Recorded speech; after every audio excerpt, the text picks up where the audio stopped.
Ассалаумағалейкум, құрметті көрермен. Бүгінгі шығарылымда құйрық майдың пайдасы мен зиянын айтамыз. Біз құйрық майдың емдік рөлін жиі айтқанымызбен, оған кереғар пікірлерге ғылыми дәлел таппай қиналатын кездеріміз болатыны да шындық.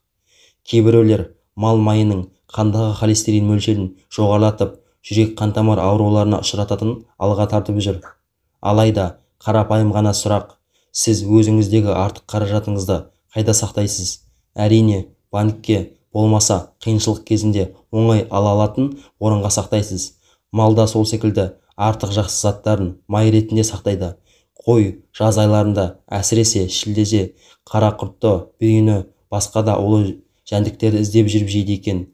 Алудың өзінде емдік қасиеттер, сырқатқа шипа болатын дәрумендер болатыны белгілі. Тек оны белгілі бір мөлшерде сақтап қана пайдаланған кезде ағзаға дәрі ретінде әсер ететін көрінеді.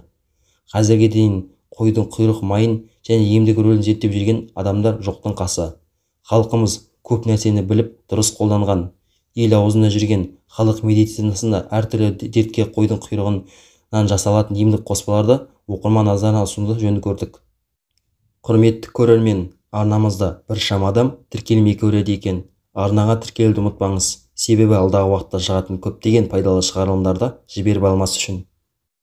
Қойдың құйрық майында май қышқылдары өте көп. Атап айтқанда, лавар қышқылы 0,20%, меристік қышқыл 3,92 және 3,67%, пальмит қышқылы 31,49, 24,77%, пальмитол қышқылы 3,14% және 3,01%, маргарин қышқылы 4,32%, стеарин қышқылы 30%, алеин қышқылы 44 және 28,7 аралығында болады екен. Ол туралы арнайы жазылған 2003-2005 жылдары баспадан шыққан ғалымдар Unsalt and Actaz, Unsalt and Yanlik еңбектерінде айқын көрсетілген.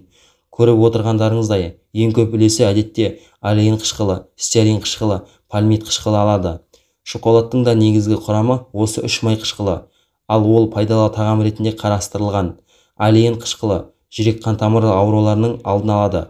Жоғарғы температураға төзімді. Тағамды қосып пісіру кезінде тұрақты адам денсаулығына зиянды май қышқылдарын ыдырамайды. Қазірге дейін денсаулыққа кері әсері анықталмаған. Ол зәйтүн майында көп болады. Зәйтүн майының калориясы өте жоғары. Бір қасығы 100 граммға жуық калория беретін тағам. Стеарин қышқылы ең көп таралған май қышқылдарының бірі. Ол көптеген жануарлар мен өсімдік майларында глицофер эфирі. Стеарин қышқылы өсімдік майына қарағанда жануарлардың майларында 30%-ға дейін көп.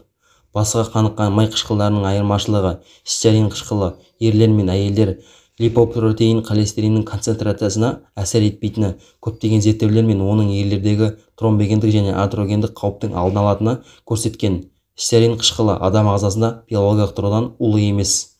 Пальмит қышқылы бұл ағзаға зиянды және холестеринді жоғарылататын жалғыз ғана қаныққан май қышқылы. Дегенмен қойдың құйрық майында басқа зиянсыз қаныққан май қышқылдарының жалпы мөлшерінен аз екендігін ескерсек, ол адам денесіндегі холестеринді жоғарыта алмайды. Көбінесе сабын, майшам, косметика және басқа да өндірісте қолданылады. Стеарин қышқылы теріні жұмсартып, ауа өткізгіштігін тездетсе, пальмит қышқылы теріні қайта қалпына келтіруге тез түзелуіне әсер етеді. Ал денеге сіңген алеин қышқылы жоғарғы қуат береді. Құйрық майы баланың жұмсақ балған терісін жұмсартып, қан айналымын реттейді. Нәрестеге қол-аяғына керіп созғанда сәбидің буындарын жазылып, денесі сымбатты болып өседі. Бұл майдың біз білетін және білмейтін емдік қасиеттері көп. Атап айтсақ, құйрық маймен бөбектің денесін сылағанда, бұл олардың дені сау қуатты болып өсуіне ықпал еткен бала сылаумен, қар сылаумен өседі деген халық нақылдарына астары да осында жатыр. Қойдың құйрық майындағы басқа да пайдалы қасиеттер олардың шеген шөбімен ішкен суына және нәсіліне байланысты. Пайдалысы жағынан отты жерде жайылған қазақтың қылшық жүнді қойды Еділбай, Шу қой тұқымдары алда тұрады. Халық емінде қолданылатын қоспалар: сынаптың жарты бидайға тең келетін тамшысын 2 үлкен қасық құйрық майда араластырып әбден ерітеді. Мұны қазақтар өлтіру дейді. Бұл дәріні теміреткі, ешкі қотыр, күйдіргі, күбірткі және тағы да басқа қотырлардың түрін емдеу үшін пайдаланылған. Сондай-ақ құйрық майды емген балаға тұмау тимейді. Сондықтан бұрындары нәрестенің аузына құйрық май салып сорғызып қойған. Баланың тамағы ауырғанда, дәрі ішіп жөтеліп басылмаған кезде құйрық майда ертіп берген жөн. Бұл майды ертудің екі жолы бар. Біріншіден, құйрық майды табада шыжғырып еріткеннен кейін оны бірден пайдалануға болады. Екінші жолы да бар. Еріткен соң үстіне су құйып біраз қайнату керек. Сонда ол піскен құйрық май болады. Салқындатқан кезде майдың суы бетінде қалқып қатады. Соны жинап бір ыдысқа бөлек ерітеді. Оған сарымсақ қосып біраз суыған соң 4-5 шай қасығын балаға беру керек. Келесі күні балаңыздың тамағының ауырғаны басылып, сырылдағаны кетеді. Құйрық майдың басты қасиеті жұқпалы өкпе ауруларын емдеуінде. Аштылған қымыздың ішіне құйрық майды сәл ғана күшалап салып араластырады. Кейін май қымызға сіңеді де сап-сары қою болады. Оны туберкулез, тыныс жолдары ауруларын емдеу үшін ішеді. Қазақтың халық емшілігі дәстүрінде осындай тәжірибеде бар. Ауырып, ем іздегенше ауырмайтын жол іздейік. Осымен бүгінгі шығарылым аяқталды. Арнаға тіркелуді ұмытпаңыз. Қазақ тілді қоғамды бірге дамытайық. Келесі кездескенше аман сау болыңыздар. Видеодағы ақпарат Атырау газетінен алынды. Сілтемесі төменде.